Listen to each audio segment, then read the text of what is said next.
The Reading Lantern presents The River Bank by Kenneth Grahame. The mole had been working very hard all the morning, spring cleaning his little home.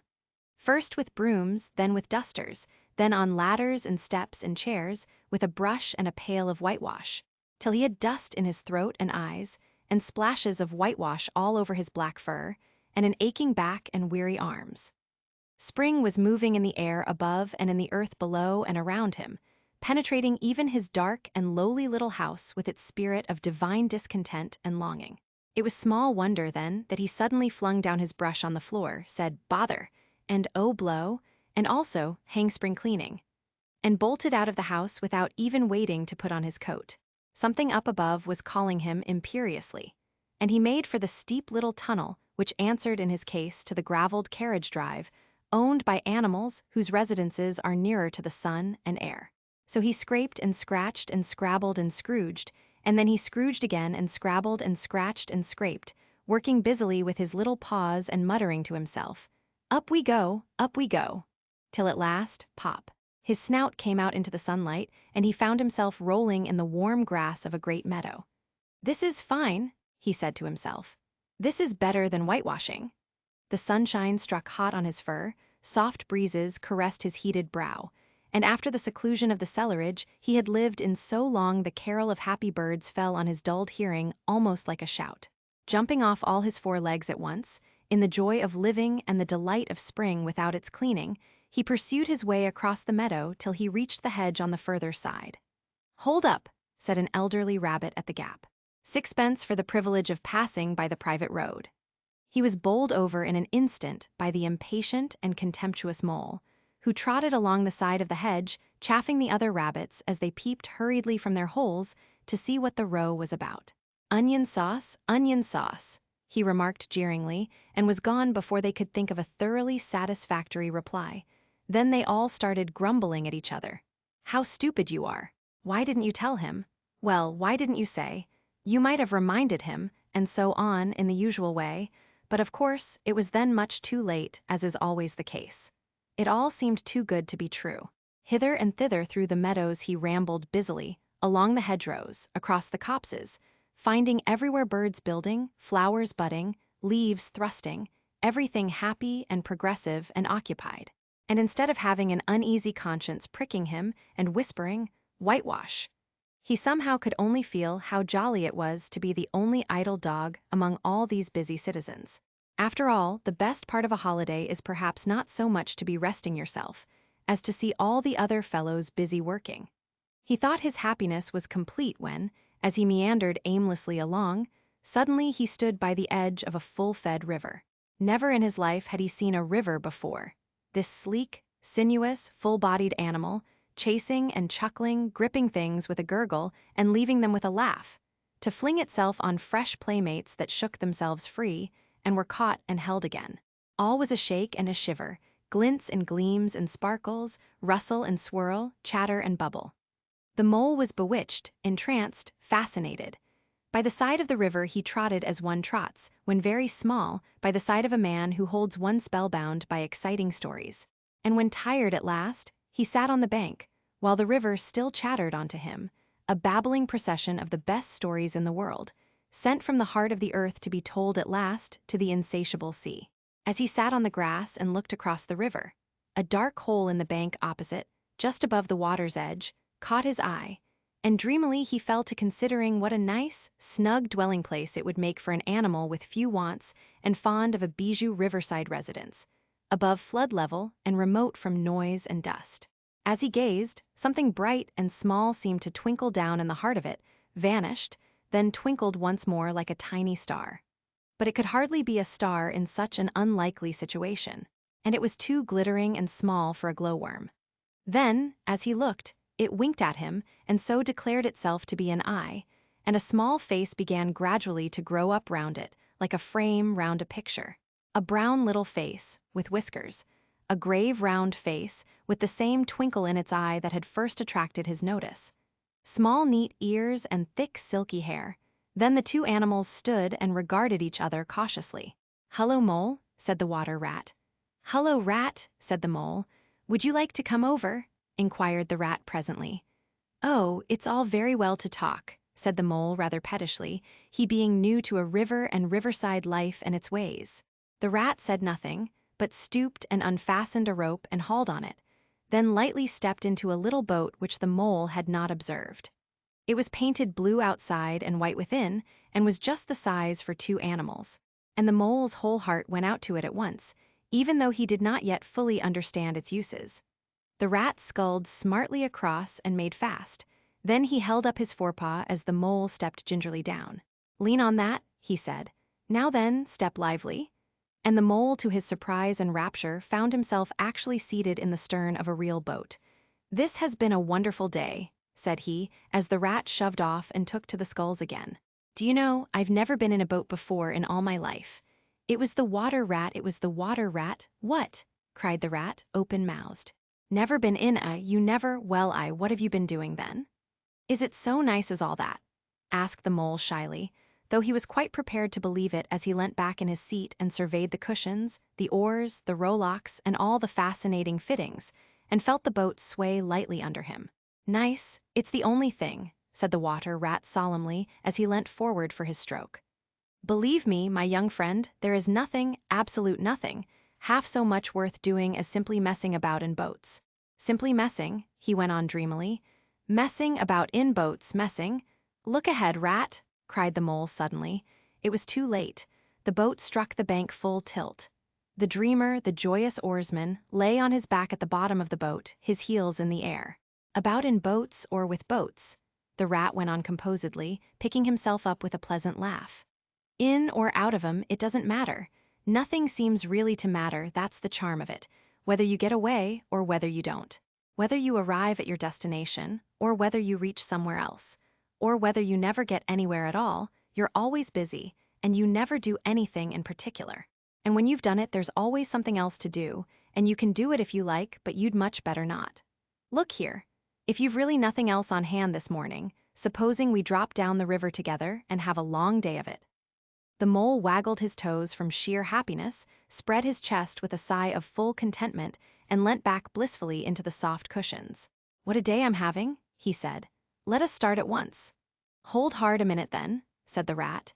He looped the painter through a ring in his landing stage, climbed up into his hole above, and after a short interval reappeared staggering under a fat wicker luncheon basket. "Shove that under your feet," he observed to the mole as he passed it down into the boat. Then he untied the painter and took the sculls again. "What's inside it?" asked the mole, wriggling with curiosity. "There's cold chicken inside it," replied the rat briefly. "Cold ting cold him cold beef pickled gherkin salad fern crolls, crescent which is spotted meat ginger beer lemonade soda waiter." "Oh, stop, stop," cried the mole in ecstasies. "This is too much." "Do you really think so?" inquired the rat seriously. "It's only what I always take on these little excursions, and the other animals are always telling me that I'm a mean beast and cut it very fine." The mole never heard a word he was saying. Absorbed in the new life he was entering upon, intoxicated with the sparkle, the ripple, the scents and the sounds and the sunlight, he trailed a paw in the water and dreamed long waking dreams. The water rat, like the good little fellow he was, sculled steadily on and forbore to disturb him. "I like your clothes awfully, old chap," he remarked after some half an hour or so had passed. "I'm going to get a black velvet smoking suit myself some day, as soon as I can afford it." "I beg your pardon," said the mole, pulling himself together with an effort. "You must think me very rude, but all this is so new to me." "So this is a river?" "The river," corrected the rat. "And you really live by the river? What a jolly life." "By it and with it and on it and in it," said the rat.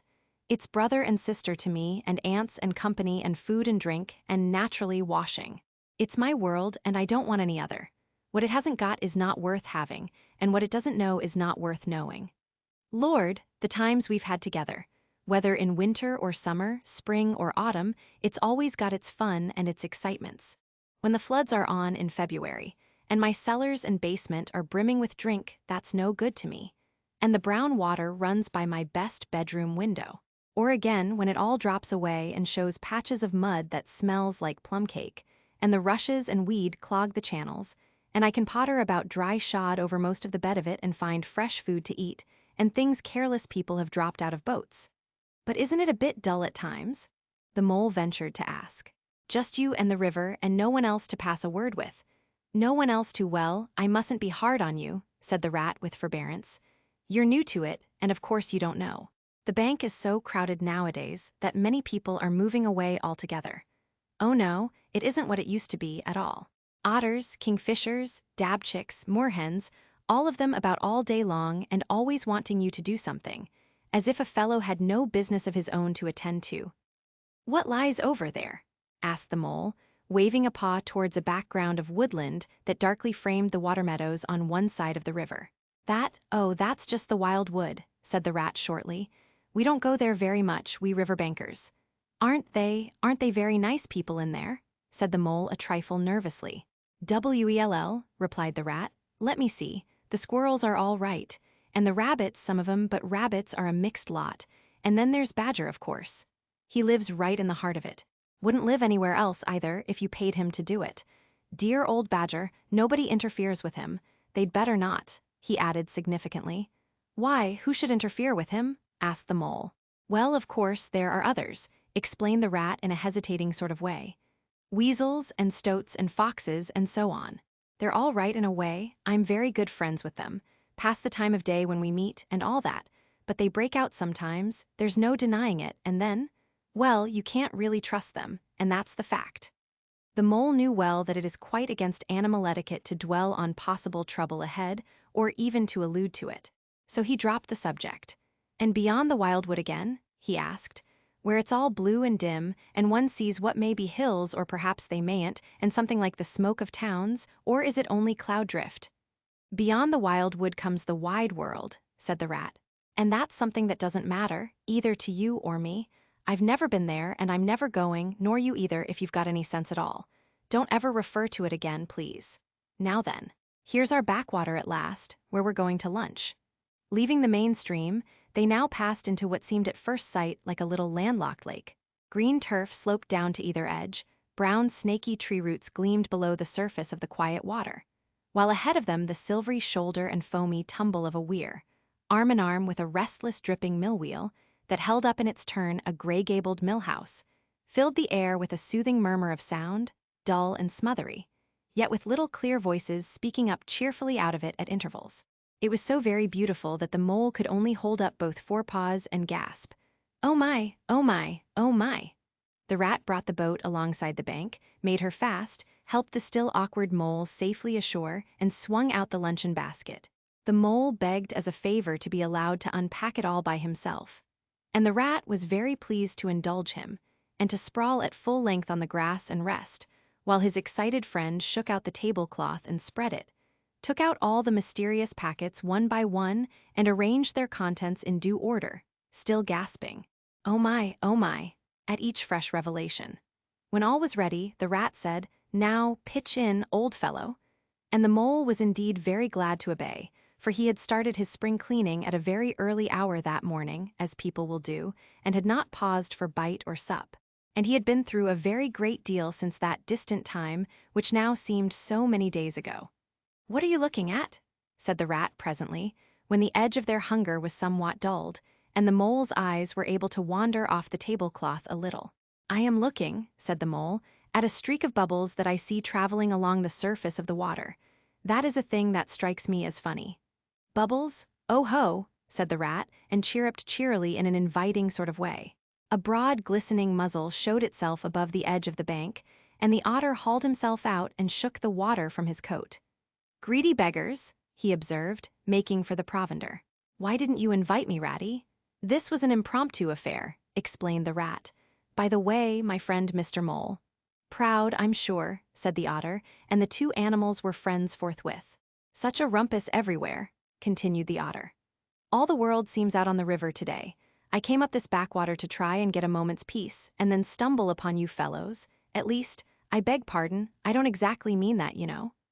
There was a rustle behind them, proceeding from a hedge wherein last year's leaves still clung thick, and a stripy head, with high shoulders behind it, peered forth on them. "Come on, old Badger," shouted the rat. The badger trotted forward a pace or two, then grunted, "H-m, company," and turned his back and disappeared from view. "That's just the sort of fellow he is," observed the disappointed rat. "Simply hates society. Now we shan't see any more of him today. "Well, tell us who's out on the river." "Toad's out, for one," replied the otter, "in his brand new wager boat. New togs, new everything."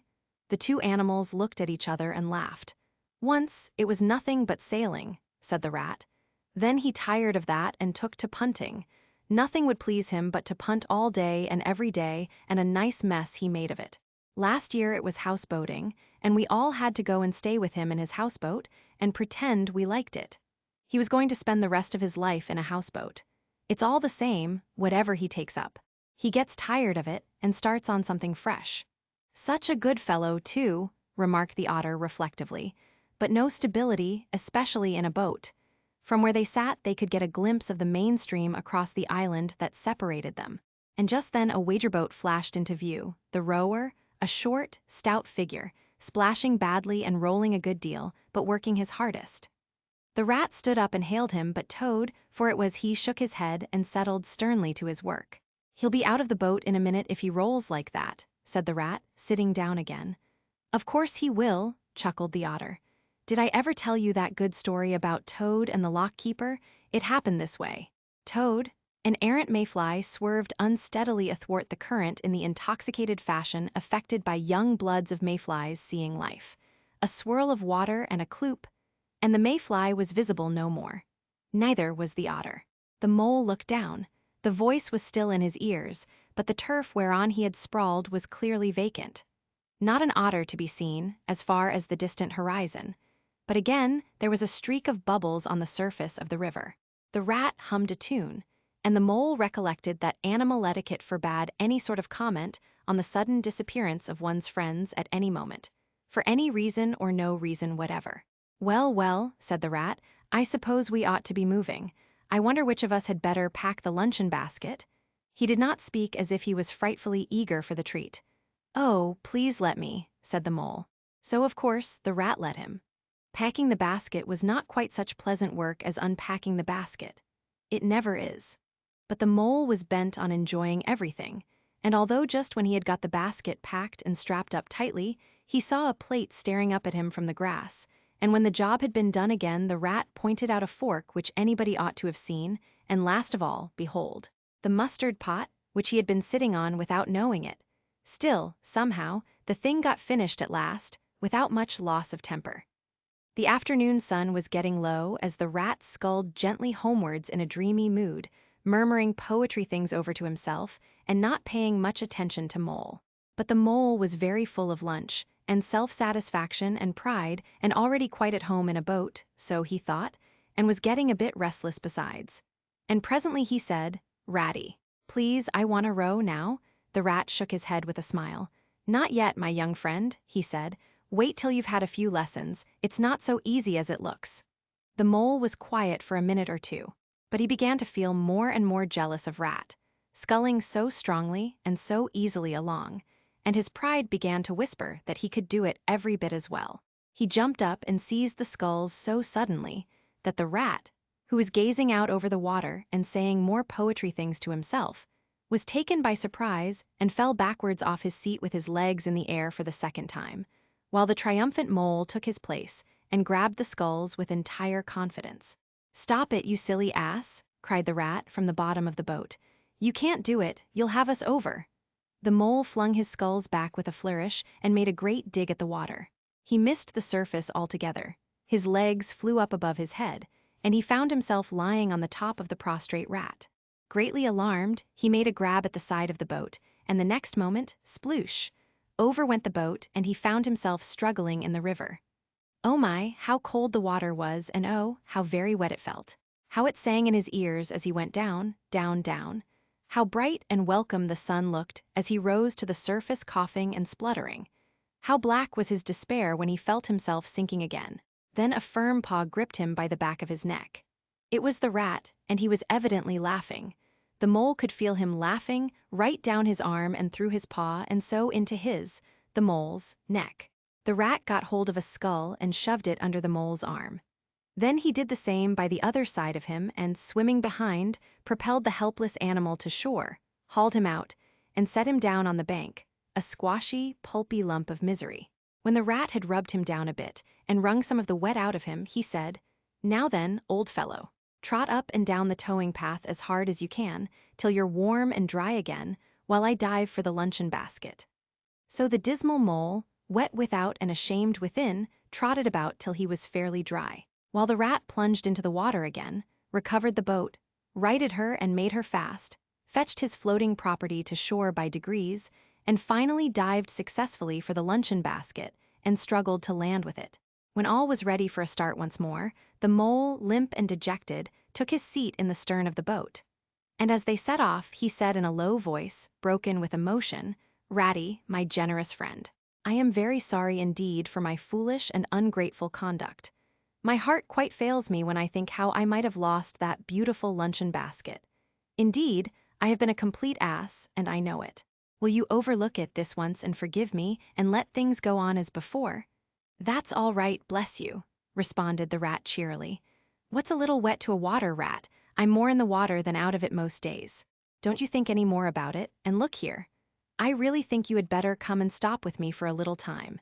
It's very plain and rough, you know, not like Toad's house at all, but you haven't seen that yet. Still, I can make you comfortable. And I'll teach you to row and to swim, and you'll soon be as handy on the water as any of us." The mole was so touched by his kind manner of speaking that he could find no voice to answer him, and he had to brush away a tear or two with the back of his paw. But the rat kindly looked in another direction, and presently the mole's spirits revived again, and he was even able to give some straight-back talk to a couple of moorhens who were sniggering to each other about his bedraggled appearance.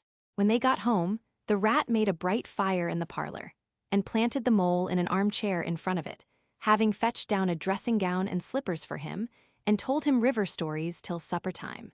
Very thrilling stories they were, too, to an earth-dwelling animal like Mole. Stories about weirs and sudden floods and leaping pike and steamers that flung hard bottles. At least bottles were certainly flung, and from steamers, so presumably by them. And about herons, and how particular they were whom they spoke to, and about adventures down drains, and night fishings with otter, or excursions far afield with badger.